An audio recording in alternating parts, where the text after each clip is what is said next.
एक बार भगवान बुद्ध जेतवन विहार में रह रहे थे। भिक्षु चक्षुपाल भगवान से मिलने के लिए आए थे।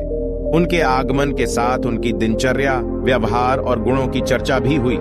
भिक्षु चक्षुपाल अंधे थे। एक दिन विहार के कुछ भिक्षुओं ने कुछ मरे हुए कीड़ों को चक्षुपाल की कुटी के बाहर पाया और उन्होंने चक्षुपाल की निंदा करनी शुरू कर दी कि उन्होंने इन जीवित प्राणियों की हत्या की। भगवान बुद्ध ने निंदा कर रहे उन भिक्षुओं को बुलाया और पूछा कि क्या तुमने भिक्षु को कीड़े मारते हुए देखा है?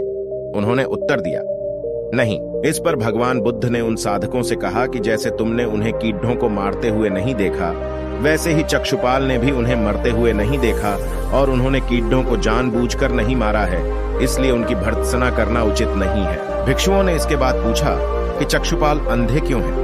उन्होंने इस जन्म में अथवा पिछले जन्म में क्या पाप किए? भगवान बुद्ध ने चक्षुपाल के बारे में कहा कि वे पूर्व जन्म में एक चिकित्सक थे।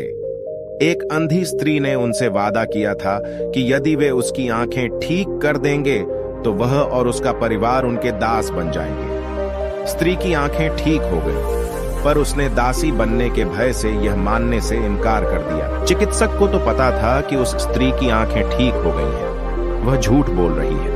उसे सबक सिखाने के लिए या बदला लेने के लिए चक्षुपाल ने दूसरी दवा दी। उस दवा से महिला फिर अंधी हो गई।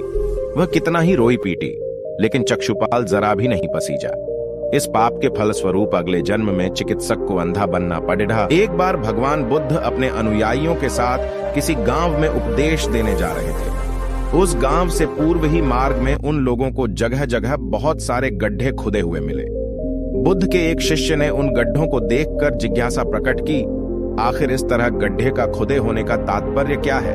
बुद्ध बोले, पानी की तलाश में किसी व्यक्ति ने इतने गड्ढे खोदे हैं। यदि वह धैर्यपूर्वक एक ही स्थान पर गड्ढे खोदता तो उसे पानी अवश्य मिल जाता, पर वह थोड़ी देर गड्ढा खोदता और पानी न मिलने पर दूसरा गड्ढा खोदना शुरू कर देता। व्यक्ति को परिश्रम करने के साथ धैर्य भी रखना चाहिए। एक बार भगवान बुद्ध भिक्षा के लिए एक किसान के यहाँ पहुंचे। तथागत को भिक्षा के लिए आया देखकर किसान उपेक्षा से बोला, श्रमण, मैं हल जोतता हूँ और तब खाता हूँ। तुम्हें भी हल जोतना और बीज बोना चाहिए और तब खाना खाना चाहिए। बुद्ध ने कहा, महाराज, मैं भी खेती ही करता हूँ। इस पर किसान को जिज्ञासा हुई और वह बोला, मैं ना तो तुम्हारे पास हल देखता हूँ, ना बैल और ना ही खेती का स्थल। तब आप कैसे कहते हैं कि आप भी खेती ही करते हो? आप कृपया अपनी खेती के संबंध में समझाइए। बुद्ध ने कहा, महाराज, मेरे पास श्रद्धा का बीज, तपस्या रूपी वर्षा और प्रजा रूपी जोत और हल है। पाप भीरुता का दंड है, विचार रूपी रस्सी है, स्मृति और जागरूकता रूपी हल की फाल और पेनी है। मैं वचन और कर्म में संयत रहता हूँ। मैं अपनी इस खेती को बेकार घास से मुक्त रखता हूँ और आनंद की फसल काट लेने तक प्रयत्नशील रहने वाला हूँ। अप्रमाद मेरा बैल है जो बाधाएं देखकर भी पीछे मुंह नहीं मोड़ता है। वह मुझे सीधा शांति धाम तक ले जाता है।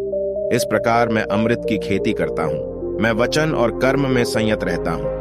मैं अपनी इस खेती को बेकार घास से मुक्त रखता हूँ और आनंद की फसल काट लेने तक प्रयत्नशील रहने वाला हूँ। अप्रमाद मेरा बैल है जो बाधाएं देखकर भी पीछे मुंह नहीं मोड़ता है। वह मुझे सीधा शांति धाम तक ले जाता है।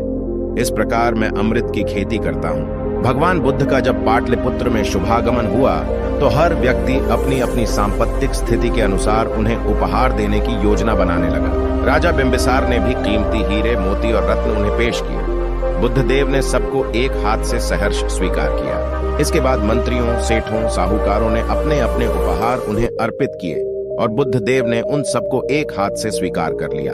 इतने में एक बुढ़िया लाठी टेकते वहां आई। बुद्धदेव को प्रणाम कर वह बोली, भगवान, जिस समय आपके आने का समाचार मुझे मिला उस समय मैं यह अनार खा रही थी। मेरे पास कोई दूसरी चीज न होने के कारण मैं इस अधकाय फल को ही ले आई हूँ। यदि आप मेरी इस तुच्छ भेंट स्वीकार करें तो मैं अहोभाग्य समझूंगी। भगवान बुद्ध ने दोनों हाथ सामने कर वह फल ग्रहण कि इतने में एक बुढ़िया लाठी टेकते वहां आई। बुद्धदेव को प्रणाम कर वह बोली, भगवान, जिस समय आपके आने का समाचार मुझे मिला उस समय मैं यह अनार खा रही थी। मेरे पास कोई दूसरी चीज न होने के कारण मैं इस अधकाय फल को ही ले आई हूँ। यदि आप मेरी इस तुच्छ भेंट स्वीकार करें तो मैं अहोभाग्य समझूंगी। भगवान बुद्ध ने दोनों हाथ सामने कर वह फल ग्रहण कि